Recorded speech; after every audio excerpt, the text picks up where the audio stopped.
I want to talk a little bit about the programming principles that we use here at Salem Kettlebell Training. And the first phase of everybody's program is the same. We need to assess. So what we do is we sit down and talk about your training goals,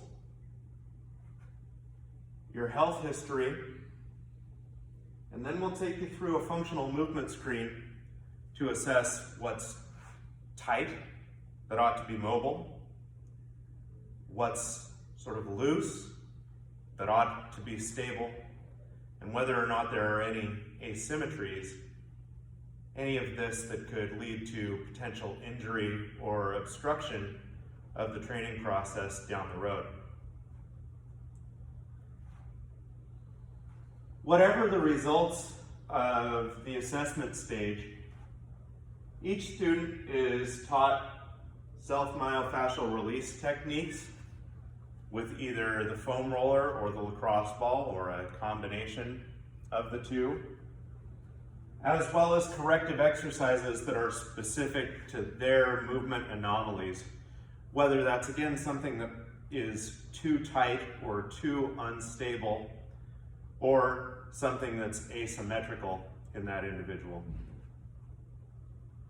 We'll then get you scheduled for a basic skills clinic. Now, the basic skills clinic ought to happen sometime within the first month of training.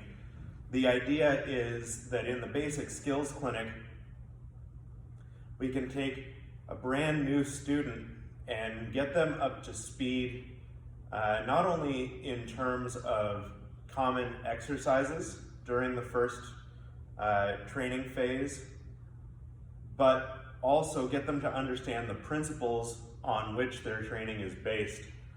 Safety principles, training principles, and action principles, or how to make themselves stronger from within so that their training is safer and more effective.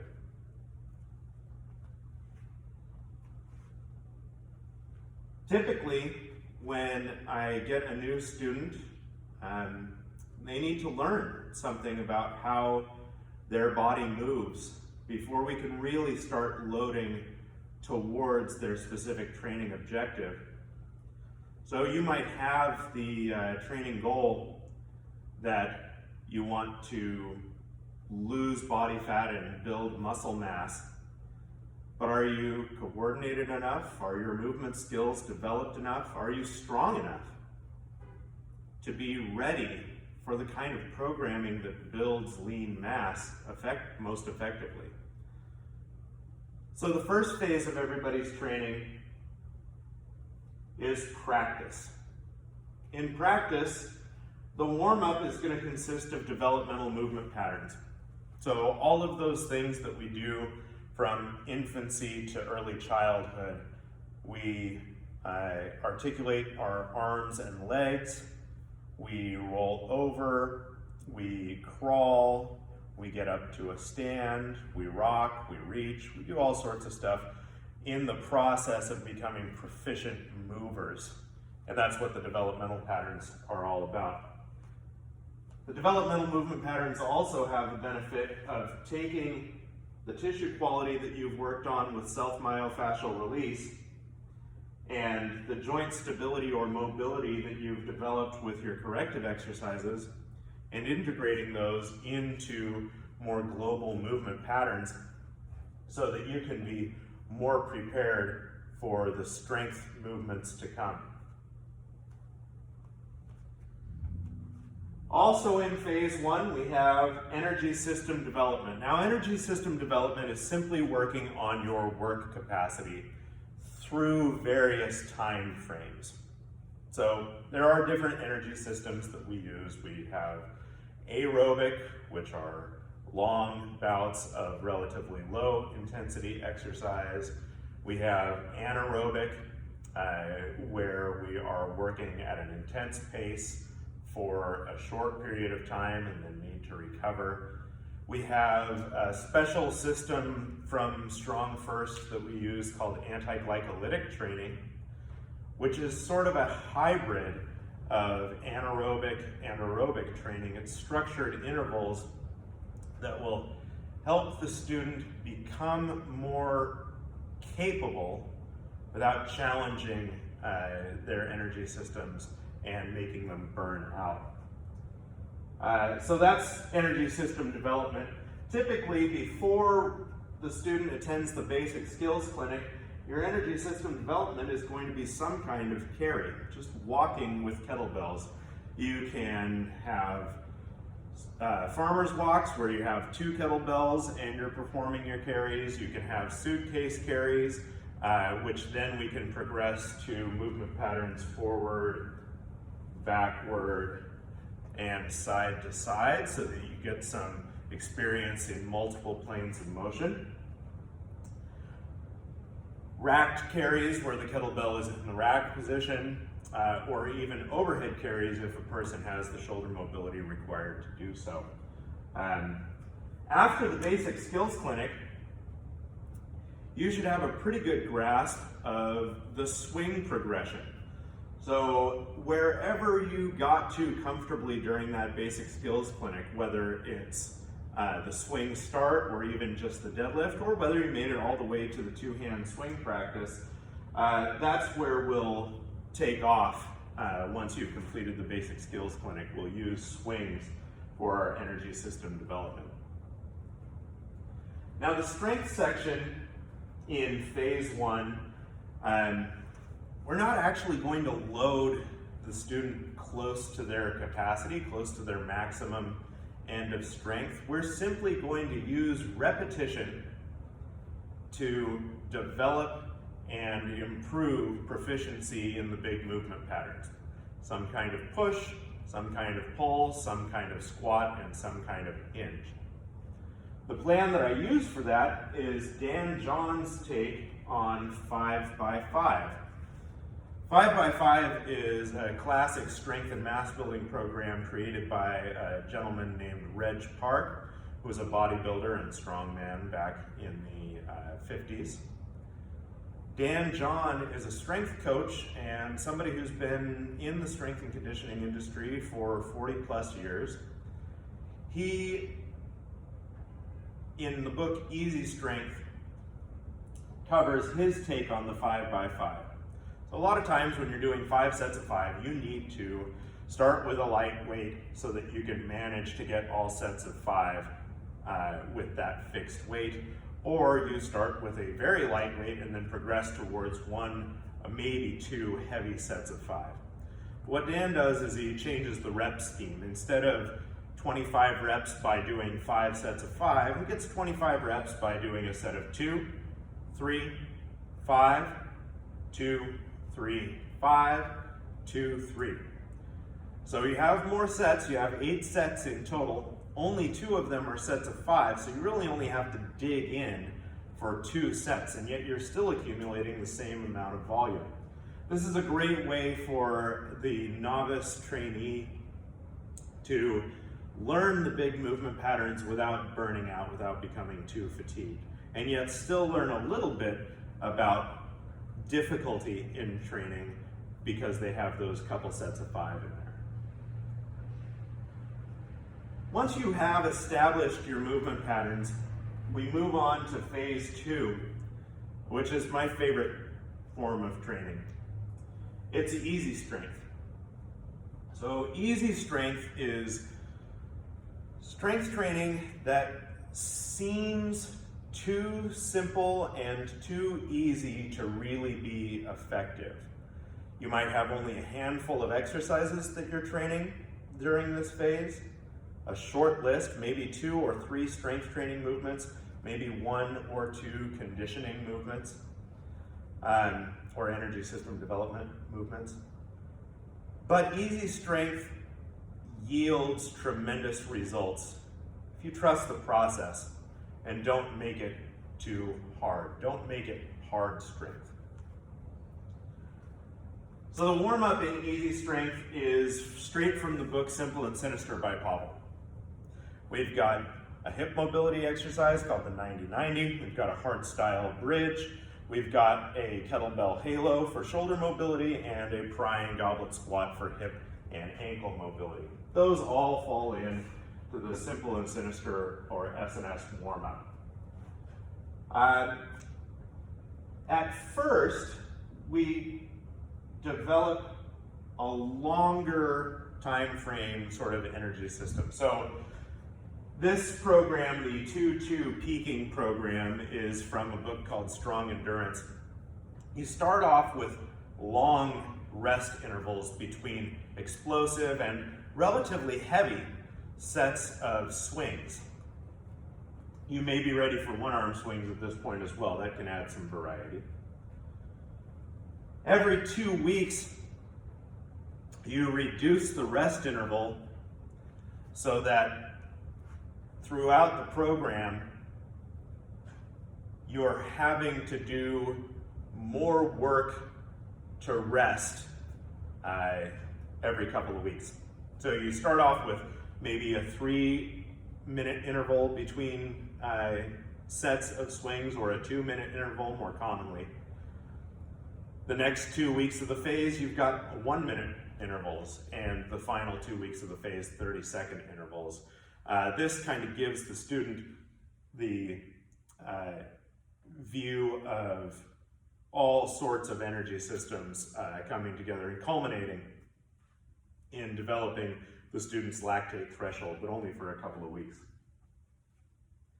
The strength training programs in phase 2 that I commonly go to are realistic reps, which is another Dan John program, where you will have a full body movement like a squat or a deadlift that demands a lot of neurological excitation, and you'll do only a handful of working reps of that exercise, usually 10 working reps. And that can be a single set of 10 with lightweight if you're kind of burned out. That can be 5 sets of 2 if you're fresh and ready to go and you want to push the heavy end of things. 2 sets of 5, or a downward ladder of 5 with moderate weight, 3 with heavier weight, and 2 with quite heavy or limit weight. Those are my 2 sort of go-to rep schemes, 2 sets of 5 or 5, 3, 2.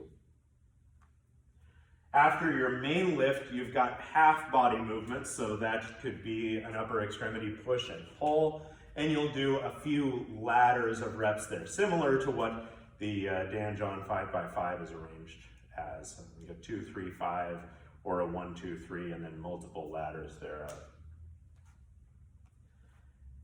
In Power to the People, which is an original program written by Pavel, the chairman of Strong First.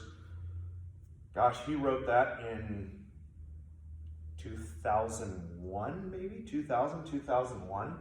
Power to the People focuses on 2 movements, some kind of press and some kind of deadlift.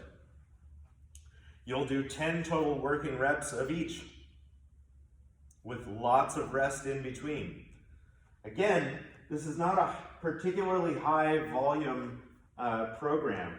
If we look at the other one down here, Easy Strength, you just apply that same rep scheme to multiple movements that you want. So Dan John has a program where you do those 10 working reps in some rep scheme with a hinge, a push, a pull, a squat, some sort of full body explosive movement like a swing where the reps might actually be a little bit higher. And then some sort of anti-rotational or anterior chain trunk stability movement or exercise. Again, this doesn't seem like it should work, but it's often the most effective training program for students, and they may not want to go anywhere but Easy Strength. However, for the student who does want to build some mass and develop their energy systems further, we have the armor building phase. The warm-up is often kettlebell or barbell complexes, where you're performing multiple movements without setting the implements down. This is a great way to expose yourself to a lot of different movement patterns in a rapid succession. The weight is light enough that it genuinely becomes a warm-up and not a burnout. So we tend to avoid burnouts at all costs. Energy system development, there's another strong endurance program called Strong Endurance 044, where we have a handful of repetitions every 30 seconds or a double handful of repetitions every minute for a few consecutive sets, and then we have an extended break before starting the next series. So each of these sets is called a bout, and you'll do several bouts and then have a longer rest and then repeat that series of bouts. And the approach to training is called serial/intervals. So you've got structured intervals that you do in a series of exercises, 1 or 2 exercises, an extended break, and then resume. And this is a great way to develop that anti-glycolytic training system. We could also use repetition ladders to eke out the same result, changing the intensity, not by changing the weight, but by changing the repetition scheme throughout the series. So you might do a set of swings every minute. First minute it's 5, second minute it's 7, third minute 8, fourth minute 10, and then repeat that ladder. And that way you get some exposure to a higher intensity level of energy system development. In the strength training system, we've got to add some volume here. The best way to build mass and to build toughness is to get a pump with moderately heavy weight. So programs like the Rite of Passage from Pavel's Enter the Kettlebell, or Return of the Kettlebell from a book of the same name, classic barbell training programs like German volume training, or some of the programs that are present in the Plan Strong system that's part of Strong First. Plan Strong 907 combines double kettlebell front squats and double kettlebell presses to great effect in terms of building your toughness and building your potential for lean mass. I say building your potential for lean mass because each of these training programs needs a different kind of recovery. In phase 1, you're not going to work particularly hard. This is all practice. The goal is to get better at the movements. So you're going to feel relatively recovered after the first session or two, where of course new movement creates some soreness. Your sleep cycle, your nutrition during phase 1 can be basically what they were while you were in a layoff from training or before you started training. In the Easy Strength program, our intensity is a little bit higher in terms of our strength training movements and our energy system development, but our volume is significantly lower. We're not going to do the same kind of work.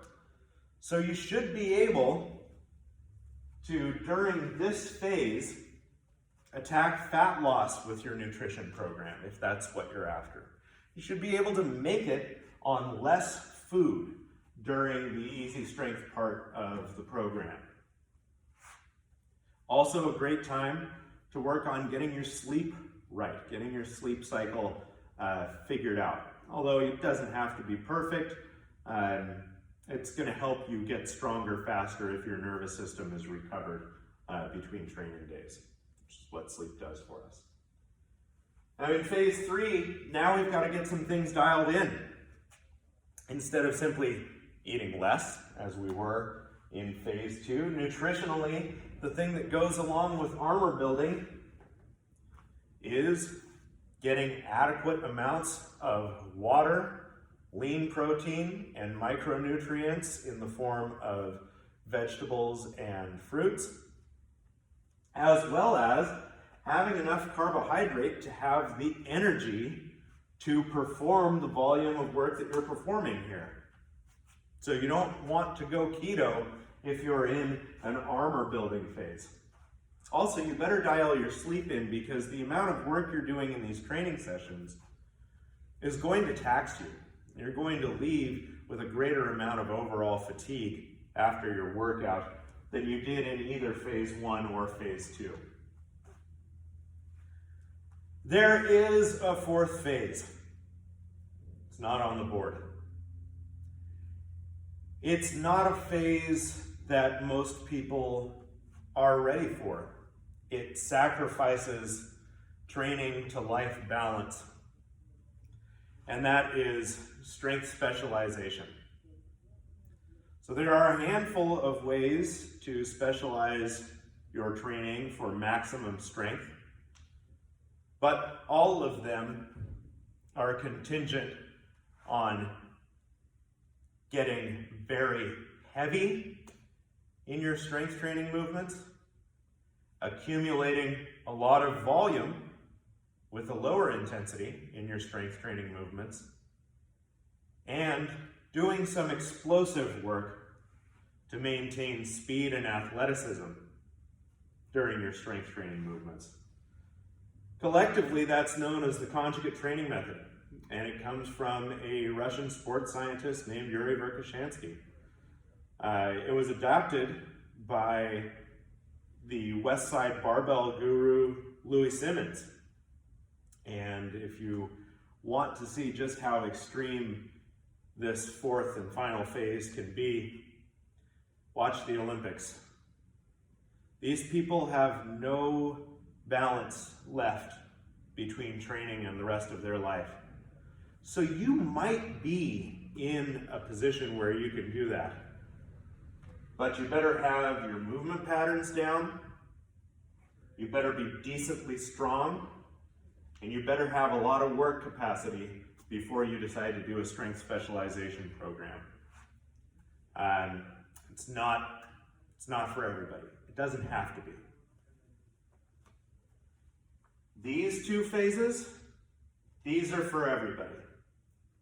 And we want to make sure that our students are able to do everything that they need to do outside of the gym, and that we don't pile too much additional stress onto their lives. The training to life balance is important. Fun is important. And results are important. So you want to use the minimum effective dose to elicit the result that you're after so that you can still have a life outside of the gym. Thank you.